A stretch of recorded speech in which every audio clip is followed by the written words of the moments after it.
En Despertar Educativo Radio establecemos comunicación con el secretario de Asuntos Pedagógicos de ADIDA, Jesús Alejandro Villa. Secretario, queremos conversar con usted para que le cuente detalladamente a todos los oyentes del programa radial Despertar Educativo qué es lo que está pasando con la reforma tributaria, qué es lo que el gobierno quiere hacer con los colombianos y por qué hay que seguir movilizándose en lucha de los derechos de toda la clase trabajadora, de todo el magisterio colombiano y también buscando más recursos para la educación pública. Buenos días a todos los compañeros y a la comunidad que nos escucha. Estos días nos hemos venido movilizando el magisterio, los trabajadores y los estudiantes por varios motivos que finalmente se van entrecruzando. En primera instancia tenemos el tema de la educación, financiación de la educación, un tema que inician los estudiantes universitarios, las movilizaciones, y obviamente quienes nos movemos en la media, la básica, organizados en FECODE y en nuestro caso en ADIDA, pues también estamos allí presentes. Pues el problema de la financiación de la educación es un problema que atraviesa desde preescolar hasta universidad. Entonces ahí tenemos un primer tema que ha venido impulsando y moviendo estas movilizaciones de los últimos días.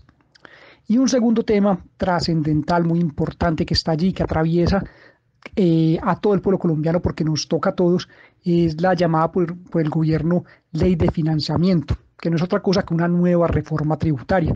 Y esta es problemática en varios aspectos que podremos estarlos abordando pues, hoy en el programa rápidamente.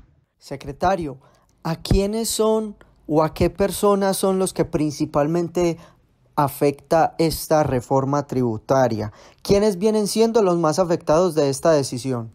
Bueno, la ley de financiamiento, cuando uno la observa, obviamente el gobierno lo que busca son unas fuentes de ingresos, ¿cierto? Para el presupuesto nacional, para los gastos de funcionamiento e inversión del Estado.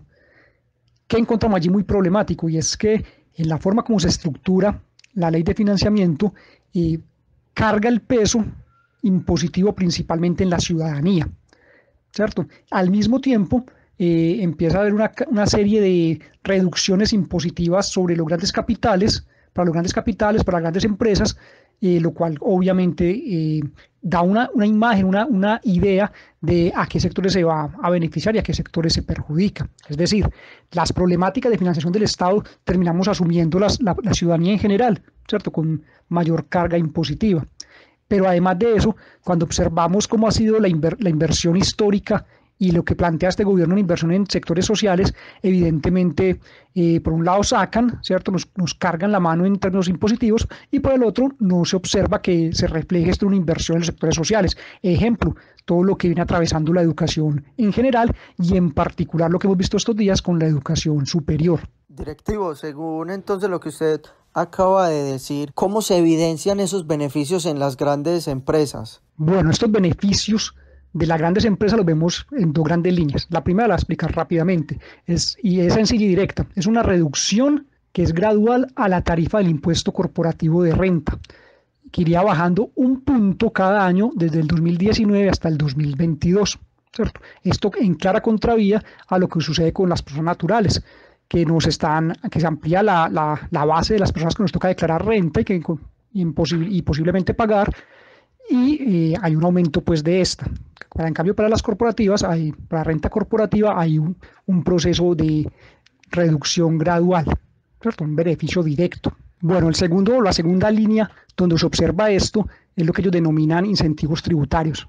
Voy a ejemplificar dos que me parecen muy llamativos por cómo benefician y a quién benefician. Tenemos uno primero, que es la excepción de renta a los dividendos de inversiones que tengan sociedades colombianas en el exterior. Es decir, se está incentivando la inversión del capital colombiano hacia afuera del país, no cobrándole renta sobre esas ganancias que tienen o esos dividendos que tienen por estas inversiones accionarias afuera. Entonces, ¿eso qué implica?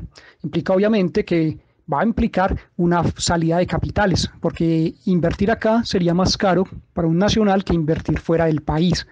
Y un segundo ejemplo que me parece bien importante tomar en cuenta y bien diciente es plantean la creación de un régimen tributario para las megainversiones. Entonces plantean pues cuáles son las características, inversiones de qué cantidad, hablan de 50 VTs, y una VT es de 1.657 pesos en el año 2018, ¿cierto? O sea, inversiones grandes, digámoslo de alguna manera, inversiones grandes, pero a esto es que es lo que ¿Qué es lo que le plantean? A ellos les van a dar unos beneficios de renta que está incluso 5 o 6 puntos por debajo de lo que pagan las empresas normalmente, y específicamente es para empresas extranjeras que hagan ese tipo de inversiones en Colombia.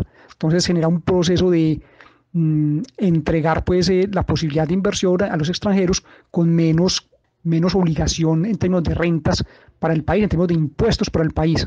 Estamos con Jesús Alejandro Villa, secretario de Asuntos Pedagógicos de la Asociación Sindical. Directivo, ya hablamos de lo que son las empresas y de los beneficios o de todas las condiciones que van a tener con esta reforma tributaria o con esta propuesta de reforma tributaria. Ahora, ¿qué va a pasar con la clase trabajadora, con el colombiano de a pie? ¿Cómo va a ser ese tema de rentas para este tipo de personas que sin lugar a duda es la gran mayoría del país? Bueno, para el caso de la población en general, los trabajadores, la ciudadanía, va todo en contravía de lo que sucede con las empresas. Las empresas le dan beneficios, excepciones, y a la ciudadanía le eliminan las excepciones y le suben la carga impositiva. Vamos a dar algunos ejemplos. En primera instancia, algunas excepciones de renta que existían se eliminan. Por ejemplo, para varios campos profesionales, los gastos de representación eran exceptos pues, de el pago o de hacer parte del cálculo para el pago de la renta. Ya no, es lo que propone el gobierno. Y se elimina, pretenden eliminar la exención del 25% del valor total de los pagos laborales. ¿Qué quiere decir eso? Que antes, hasta ahorita se calcula o entra a ser parte del cálculo para el impuesto de renta el 75% de los ingresos laborales. Ahora, si quitan esa excepción del 25%, pues se calcula sobre el 100%, ¿cierto? Entonces eso es bien problemático. Y de todos los ingresos no grabados, ya solo van a permitir o solo quedaría uno, que es lo que tiene que ver con seguridad social y pensiones. Sería el único que quedaría. Lo mismo sucede con lo que tiene que ver con el costo de las deducciones. ¿Hasta qué punto se pueden deducir del impuesto de renta otros aspectos que existan como deducibles, las donaciones y otras cosas? Y plantea que hasta un máximo del 35%. Si miramos contrastando esto con lo que pasa con las empresas, vimos que hay reducciones allí incluso del 100%. Entonces es bien complejo. Y como para redondear este pedacito, las tarifas. Como vimos en las empresas, había un proceso, sobre todo en las corporativas, de la renta corporativa, donde año a año se va reduciendo, ¿cierto? En este caso ahora, lo que se está planteando es que va a llegar o va a estar progresivamente subiendo o aumentando la tarifa de rentas laborales, de pensiones y las no laborales, también las de capitales, establecer progresivamente del 0% al 37% lo que no está grabado. O sea, lo que no está grabado va a ir subiendo progresivamente. Aquí no dan años, en las empresas sí daban cuánto reducen año a año, desde un 0% en algunos casos, que en ese momento están en el 0, hasta un 37%, cuando en el sector pues, empresarial es muy diferente lo que sucede. Esto entonces pues es bien preocupante y es un asunto que debemos tomar muy en cuenta, porque todos recibimos bien que mal salario, recibimos cositas y nos va a afectar pues toda esta parte impositiva. Directivo, otro tema que está muy anclado a todas estas decisiones del gobierno nacional o estas propuestas que quiere materializar el gobierno nacional es el tema del aumento del IVA. Es una gran preocupación porque se piensa y se quiere aumentar el valor de los productos de la canasta familiar, sin lugar a duda, como lo repetimos, y está siendo reiterativo y por ello es motivo de todas estas movilizaciones el aumento del IVA. ¿Qué opinión le merece a usted todo este tema? Bueno, el tema del IVA es tal vez uno de los más complejos y que más evidencian cómo este proceso afecta a la ciudadanía en general. En primera instancia, pues es evidente cuando hablamos de canasta familiar que se amplía, que es lo que más ha sonado en los medios y demás, y es muy grave, porque se elimina la lista de bienes excluidos. Entonces ya hay de todo, todos los bienes de consumo, los animales vivos, los bienes de la canasta familiar entran a pagar IVA, es decir, se les cobra un impuesto del 18%, pero además a los bienes inmuebles, la casa, el apartamento de cada familia tiene, si lo va a vender o tal, si esos negocios, va a haber impuesto de IVA. Y algo importante es que se le pone IVA al transporte de carga, con lo cual se aumenta los costos y sea una doble tributación en la práctica, porque desde el proceso de la producción hasta que nosotros consumimos, al consumir pagamos el IVA, pero además nos toca asumir los costos del proceso productivo y allí ya van a haber otras fases de cobro de ese impuesto. Entonces, obviamente, en el transporte se encarece y el producto final se encarece. Hay algo importante también a tomar en cuenta allí, es que se elimina el régimen simplificado, que es aquel que posibilitaba que la tienda de barrio, la papelería, la carnicería no retuvieran IVA. Consecuencia, si ya sí lo van a hacer, todos los bienes que allí se venden pues no tendrán ese impuesto y en consecuencia subirán sus precios.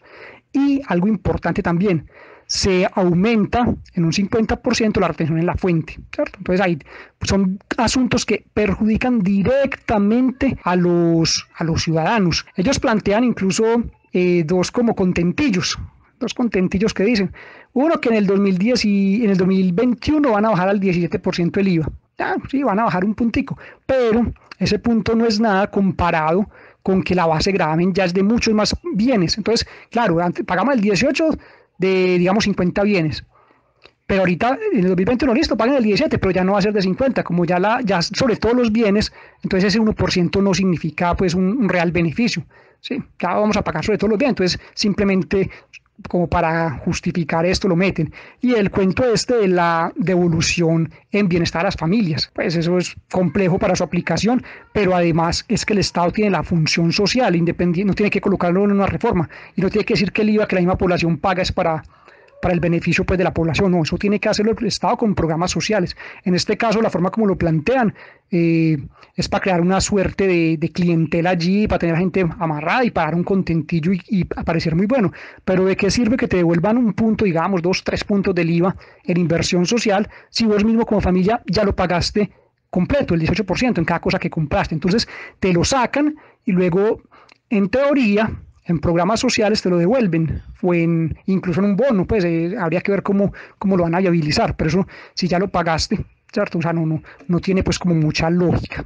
Directivo Jesús Alejandro Villa, muchas gracias por participar en Despertar Educativo. Ya para finalizar y de manera muy breve, ¿alguna otra conclusión, algún otro mensaje o algún aspecto importante que se quede en el tintero para que los oyentes de Despertar Educativo lo conozcan? Bueno, finalmente, lo que podemos mirar acá es que claramente hay un proceso donde la carga impositiva recae sobre la población, sobre la ciudadanía, afectando pues a amplios sectores de los colombianos.